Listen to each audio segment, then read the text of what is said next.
I was 5 years old when my father walked out the door with a suitcase and never looked back.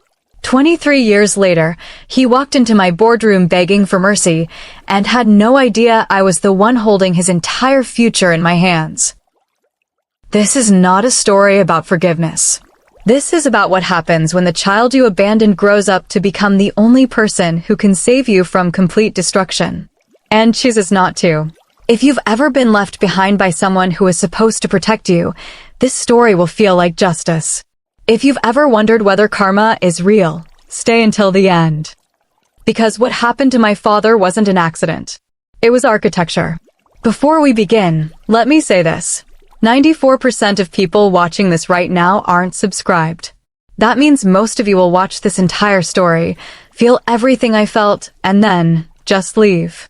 You'll move on to the next video, the next distraction, while stories like this, stories that take days to craft and cost real emotional labor to tell, get buried by the algorithm.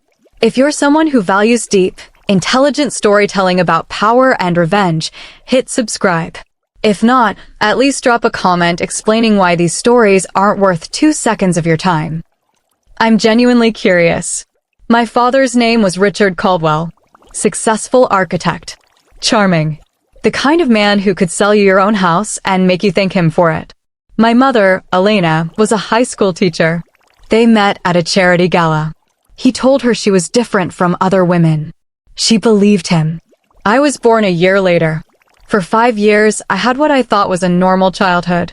Then one Tuesday in October, he sat me down in our living room, the one with the fireplace he designed himself, and told me he was leaving for a work opportunity in Dubai. Big project. 6 months, maybe a year. I'll be back before you know it, champ, he said, ruffling my hair. And when I come back, we'll go to Disneyland. Just you and me. I remember asking if mom was coming to Dubai too. He looked at her. She looked away. He left 3 days later. The divorce papers arrived 6 weeks after that. He didn't call. Didn't write. Didn't send birthday cards. It was like we had been deleted from his life with the same ease he'd delete a bad design file. My mother never recovered. Not really. She worked 2 jobs to keep our house, the house he designed, the one she couldn't bear to leave because it still smelled like him in the corners. She aged 15 years in 3. I watched the light go out of her eyes one utility bill at a time. I learned 3 things during those years. 1. Abandonment doesn't kill you. It rewires you. 2. The world doesn't care about your pain. It only cares about what you can do with it. 3. Revenge isn't a moment. It's a career. I put myself through college on scholarships, spite, and sleeping 4 hours a night. Finance degree. Then an MBA from Wharton that I paid for by working at an investment firm that specialized in distressed assets. I learned how to read balance sheets the way sharks smell blood in water. By 25, I was a junior partner at a venture capital firm in New York. By 28, I'd launched my own private equity fund. We focused on one thing, acquiring struggling companies, stripping them for parts, and rebuilding them into something profitable. Some people called it vulture capitalism. I called it justice. Because I learned that money isn't just power, it's memory. Every dollar I made was a reminder that I didn't need him.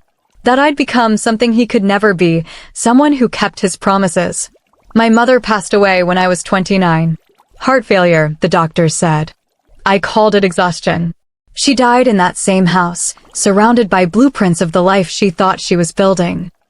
At her funeral, I made myself a promise. I would find him. Not to reconnect. Not to forgive. But to show him exactly what his absence had cost him. I need to pause here for a second. If you're still watching, you're invested in this story. But here's the reality. YouTube's algorithm doesn't care about your feelings. It cares about signals. Subscriptions. Engagement. If you don't subscribe, this story disappears. The next person scrolling won't see it.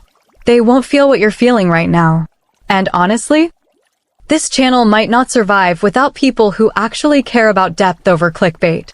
So if this story matters to you, if revenge stories that make you think and feel are worth preserving, subscribe now. Or tell me in the comments why you'd rather this content just vanish. Finding Richard Caldwell wasn't hard. He'd moved from Dubai to Singapore to Mumbai, always chasing the next big architectural contract. He'd remarried. Twice. Divorced twice. No kids. By the time I tracked him down, he was back in the United States, specifically Austin, Texas. He'd started his own architectural firm 15 years prior, Caldwell and Associates. Mid-sized. Respectable reputation. 20 employees. Lifetime of work. And it was drowning. A bad investment in a luxury condo development that never broke ground. Lawsuits. Debt. The firm was 3 months away from bankruptcy. He was 61 years old, staring at financial ruin and a retirement of complete irrelevance.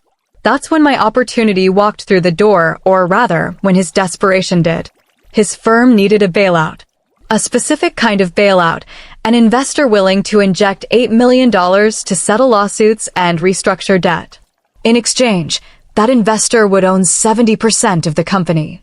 My fund received the pitch in April. I saw his name on the documents and felt something I hadn't felt in years. Clarity. I accepted the meeting. The conference room was glass and steel, 30 floors above downtown Austin. Richard Caldwell walked in with his CFO, a woman in her 40s who looked like she hadn't slept in weeks. He wore an expensive suit that didn't fit quite right anymore, probably bought in better times. He didn't recognize me. Why would he? The last time he saw me, I was 5 years old, crying in a living room he designed. I let him pitch for 45 minutes. The vision for the firm. The legacy projects. The minor setbacks that had led to their current situation. He was good. Confident. The kind of man who'd convinced my mother she was special. When he finished, I leaned back in my chair. "Mr. Caldwell," I said, "tell me about your family." He blinked. "I'm sorry. Your family. Wife? Kids?" "I'm divorced. No children." He said it so easily, like it was just a fact. Not a betrayal. Not a boy who waited by the window every day for a year. "Interesting," I said. "So you've built this firm from the ground up. No distractions. Total focus." "Exactly." He smiled. "Architecture is my life." I smiled back. "That's really sad." The room went cold. Listen, I know some of you are watching this without subscribing because you're just browsing. But think about it. Someone poured their trauma, their strategy, their darkest victory into this story. And you're consuming it like fast food, in and out, no commitment. If this story makes you feel something, if it makes you think about your own life differently, then it deserves more than passive consumption. Subscribe if you respect the craft. Comment if you don't. Tell me why this isn't worth your support. I promise I'll read it. I opened a folder and slid a single photograph across the table. It was old. Faded. A picture of a 5-year-old boy sitting on a man's shoulders. Both of them smiling. Richard picked it up. His face changed. "Do you remember this?" I asked. His mouth opened. Nothing came out. "October 1998, I continued. 3 days before you left for Dubai. You told me we'd go to Disneyland when you got back. Do you remember that promise, Dad?" The CFO looked between us, confused. Richard's hands were shaking. "Marcus," he whispered. "It's actually Dr. Caldwell now," I said. "PhD in economics. But you can call me the person deciding whether your life's work survives the next 90 days. He tried to speak. I raised a hand. 23 years, I said. Not a phone call. Not a birthday card. Not a single dollar of child support. Mom worked herself to death in the house you designed. Did you know that? Did you even think about us?" "Marcus, She died believing she wasn't enough." "That's what you did. You didn't just leave. You erased us." The silence was complete. "Now here's what's going to happen," I said. "My fund will invest the $8 million. We'll own 70% of Caldwell and Associates. You'll keep your title, your office, your name on the door. But every decision, every project, every dollar that moves through this company goes through me." "Marcus, please." "I'm not finished. You will work for me until you're 70. Every day, you'll walk into a building you no longer own. You'll pitch to clients I approve. You'll design projects I greenlight. And every single day, you'll remember that the son you threw away is the only reason you're not sleeping in your car." Richard agreed to everything. What choice did he have? For the next 6 months, I watched him squirm. I attended every board meeting, reviewed every proposal. I didn't sabotage the firm. That would have been too easy. I made it succeed. We landed major contracts. Revenue doubled. And every success was a reminder he owed it all to the son he'd abandoned. He tried to apologize once. A month after the deal closed, he asked to meet for coffee. Just the two of us. I was young, he said. Stupid. I didn't know how to be a father. I ran because I was scared. I sipped my coffee. You weren't scared. You were selfish. There's a difference. What do you want from me, Marcus? I looked at him, really looked at him. The gray hair. The tired eyes.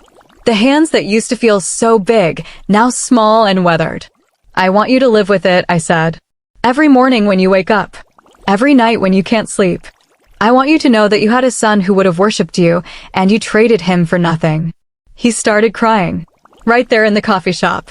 Quiet, broken sobs. I didn't comfort him. I didn't gloat. I just stood up, left money on the table, and walked away. People ask me if it was worth it. The years of planning. The cold calculation. The moment of confrontation. Here's the truth. Revenge doesn't fix you. It doesn't bring back the childhood you lost or the mother who died waiting for someone who never came back. But it does something else. It closes a loop. It turns a wound into a scar. It says, you don't get to forget me. You don't get to move on while I'm still bleeding. My father works for me now. He's 73 years old. Still showing up to the office. Still designing buildings under my approval. He's good at his job. I make sure he knows that. We don't have a relationship. We have an arrangement. And some nights, when I'm signing off on another one of his proposals, I think about that 5-year-old boy waiting by the window. I think about the promise that was never kept. And I realize I kept it for both of us. I went to Disneyland. Alone. At 29, right after my mother's funeral. I walked through the park, rode the rides, ate overpriced ice cream. It wasn't closure. It was a monument. To the boy who survived. To the man who made him. And to the father who will never, ever be forgiven. If you made it this far, you're one of the rare ones. Most people clicked away 10 minutes ago. But you stayed. You listened. You felt this story in your chest. So here's my final ask. This channel survives on people who actually care. People who want revenge stories that cut deep, that make you think, that don't insult your intelligence. If you're one of those people, subscribe now. Because without you, this channel dies. The algorithm buries it. And the next story, maybe the one that changes how you see your own life, never reaches you. Don't let that happen. Subscribe. Or tell me in the comments why stories like this aren't worth protecting. Either way, I need to know you are here. This is Shocking Billionaire Revenge, where success speaks louder than confrontation. New stories daily. Subscribe if you believe in karma.